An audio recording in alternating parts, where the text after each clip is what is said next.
Selamat pagi semuanya, saya Regi Cahya Firdaus akan bercerita tentang pemanfaatan dan penyalahgunaan teknologi. Yang pertama terkait dengan pemanfaatan teknologi. Kita sering mengenal atau sering mendengar adanya e-kinerja.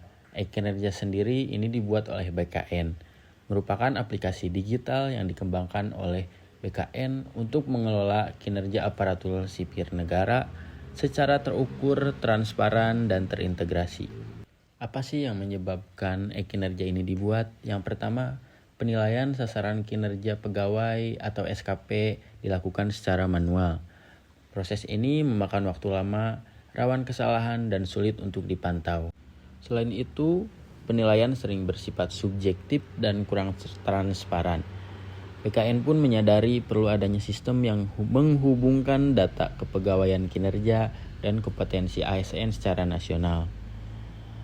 Apa sih dampaknya dengan adanya e-kinerja ini? Yang pertama, proses birokrasi kini menjadi lebih cepat, efisien, dan mudah dipantau. Serta ASN dituntut untuk menyusun target dan mencapai kerja yang jelas, bukan sekedar rutinitas yang dikerjakan. Dan setiap ASN dapat melihat langsung progres dan hasil penilaiannya, sehingga menciptakan sistem yang lebih transparan dan objektif.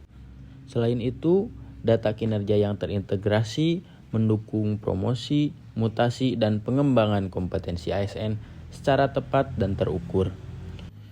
E-kinerja BKN merupakan salah satu langkah maju dalam transformasi digital Indonesia. Aplikasi ini bukan sekedar alat penilaian, tetapi juga fondasi menuju pemerintahan yang lebih efisien, transparan, berbasis data, dan smart government. Selanjutnya terkait dengan penyalahgunaan teknologi. Seorang ASN di Kota Banjarbaru, Kalimantan Selatan ditetapkan sebagai tersangka kasus hoaks.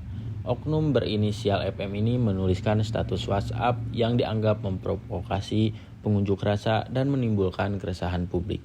Apa sih penyebabnya? Yaitu kurangnya kesadaran etika digital, kurangnya kontrol diri, dan rendahnya literasi hukum serta pemahaman kode etik ASN.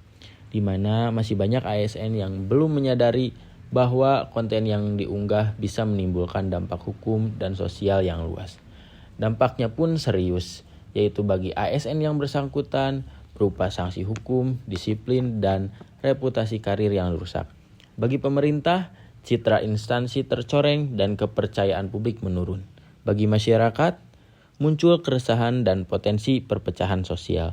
Dan bagi ASN lain, yaitu wibawa sebagai pelayan publik, ikut menurun. Di mana kasus ini jadi pelajaran penting bagi ASN, yaitu ASN harus bijak beretika dan sadar digital. Setiap kata yang dikeluarkan di dunia maya adalah cerminan integritas kita sebagai abdi negara. Terima kasih, semoga kita semua sehat selalu. Selamat pagi.